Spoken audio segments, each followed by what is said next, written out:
आज हम लोग तापमान को प्रभावित करने वाले कारकों के बारे में चर्चा करेंगे। सामान्यतः तापमान को प्रभावित करने वाले कारकों को अगर देखा जाए तो सारे कारक लगभग एक ही शब्द से डिनोट किए जाते हैं। वो शब्द है लैंडफॉर्म्स। Landforms LANDFORMS। L का मतलब है लैटिट्यूड, A का मतलब है एल्टीट्यूड यानी ऊंचाई, N का मतलब है नियरनेस फ्रॉम सी, D का मतलब है डायरेक्शन ऑफ विंड, F का मतलब है फॉरेस्ट, O का मतलब है ओशनिक इफेक्ट, R का मतलब है रेनफॉल और S का मतलब है सॉयल। तो इस प्रकार ये सारे कारक एक साथ एक ही शब्द में इंगित है। लैंडफॉर्म्स का पहला अक्षर है L।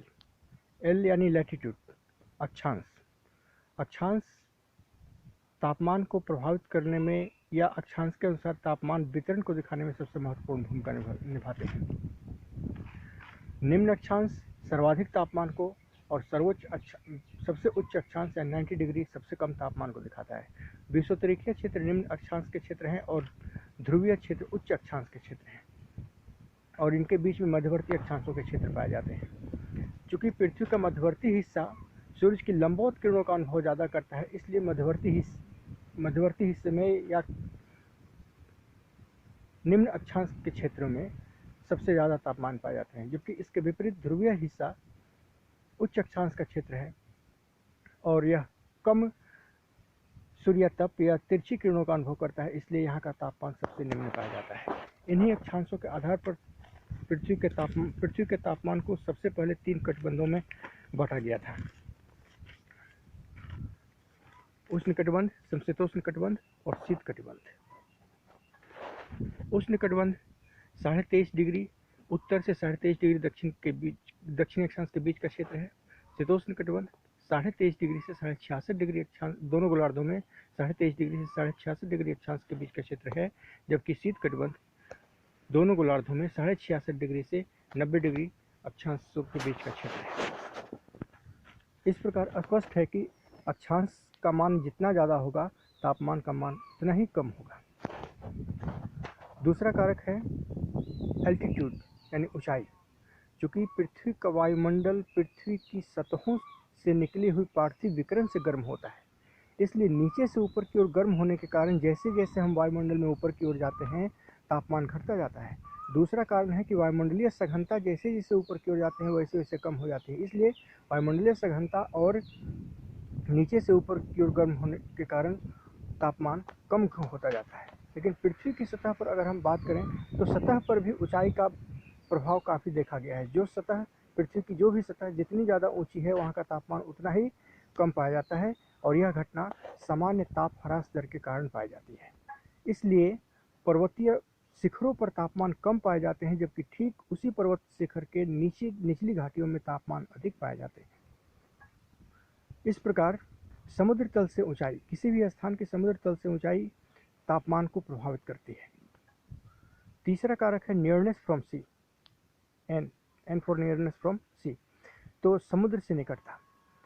आपको यह बात पहले से पता है कि कोई भी स्थलीय खंड सूर्य तप से अगर गर्मी प्राप्त करता है तो यह तेजी से गर्म होता है, लेकिन समुद्री हिस्सा, चूँकि सूर्य की किरणें समुद्र में काफ़ी गहराई तक उतरती हैं, इसलिए धीरे धीरे गर्म होता है और स्थल की अपेक्षा बहुत ज़्यादा गर्म नहीं हो पाता है। ठीक इसके विपरीत स्थिति में अगर पार्थिव विकिरण होता है तो स्थलों से भी होता है और जलीय हिस्सों से भी होता है। स्थलीय हिस्सों से पार्थिव विकिरण तेजी से होता है, यही कारण है कि स्थल जल्दी ठंडे हो जाते हैं, जबकि समुद्र से पार्थिव विकिरण या समुद्र से उष्मा का विकिरण तेजी से नहीं होता है, इसलिए समुद्र धीरे धीरे ठंडे होते हैं। समुद्र का विकिरण या समुद्री जल वाष्प के रूप में, गुप्त उष्मा के रूप में अपनी उष्मा को निकालता है। यही कारण है कि लंबे समय में गर्म होने और लंबे समय में ठंडा होने के कारण समुद्र सम जलवायु को जन्म देता है, जबकि स्थलखंड जल्दी से या तेजी से ठंडा होने और तेजी से गर्म होने के कारण विषम जलवायु को जन्म देते हैं। चौथा कारण है डायरेक्शन ऑफ विंड और डायरेक्शन ऑफ ओशनिक करेंट। पृथ्वी तल पर खास करके सागरीय हिस्सों में मध्यवर्ती हिस्सा, कहने का मतलब विषुवतरेखीय हिस्से गर्म जलधाराओं के क्षेत्र होते हैं, और यहाँ से गर्म जलधाराएं पूर्व से पश्चिम की ओर समुद्रों में बहती हुई ये पश्चिमी किनारों पर सागर के पश्चिमी किनारों पर उत्तर और दक्षिण दिशा में मुड़ जाते हैं और अपने गर्म जल को उत्तरी ध्रुव और दक्षिणी ध्रुव तक लेकर जाते हैं, जिसके चलते तापमान वितरित होता है। गर्म जलीय क्षेत्र गर्म जल के द्वारा अपने तापमान को शीत क्षेत्रों में पहुंचाते हैं, और इस प्रकार पृथ्वी पर तापमान की समानता बनाए रखी जाती है। तापमान के वितरण को प्रभावित करने में महासागरीय जल महत्वपूर्ण भूमिका निभाते हैं। यही कारण है कि जिन ठंडे क्षेत्रों तक गर्म समुद्री जलधाराएं पहुंचती हैं, वहां के तापमान को बढ़ा देती हैं और वहां के ठंडी के प्रभाव को कम कर देती हैं। इसी प्रकार उच्च अक्षांशों से निम्न अक्षांशों की ओर चलने वाली हवाएं तापमान को कम कर देती हैं। पर्वतीय शिखरों से निचली घाटी में उतरने वाली हवाएं तापमान को घटा देती हैं। चक्रवात के समय तापमान बढ़ जाता है। चक्रवातों के आने के समय और चक्रवातों के जाने के बाद तापमान घट जाता है। इस प्रकार प्रचलित पवनें तापमान को प्रभावित करती हैं। नेक्स्ट पॉइंट है फॉरेस्ट, फॉरेस्ट।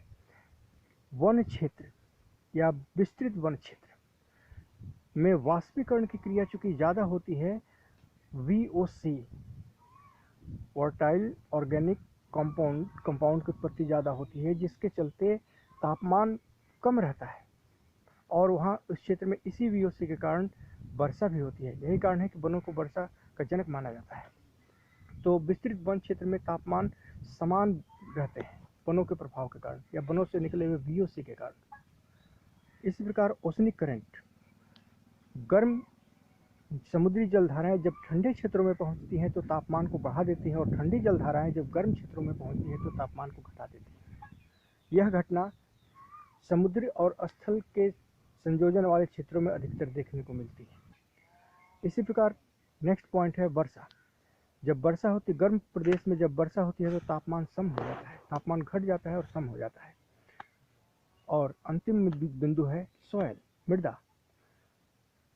काली मृदा के क्षेत्र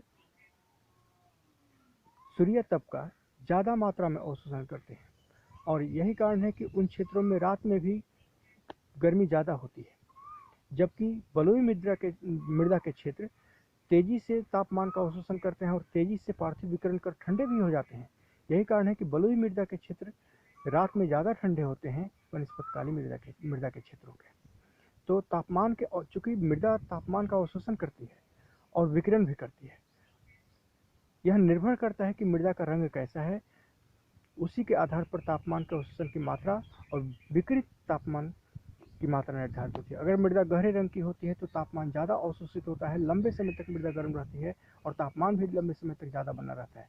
लेकिन वही मृदा अगर हल्के रंग की होती है तो तापमान का अवशोषण तेजी से करती है, जल्दी से ठंडी होती है और इस तरह से विषम मौसमी दशाओं का निर्माण करती है।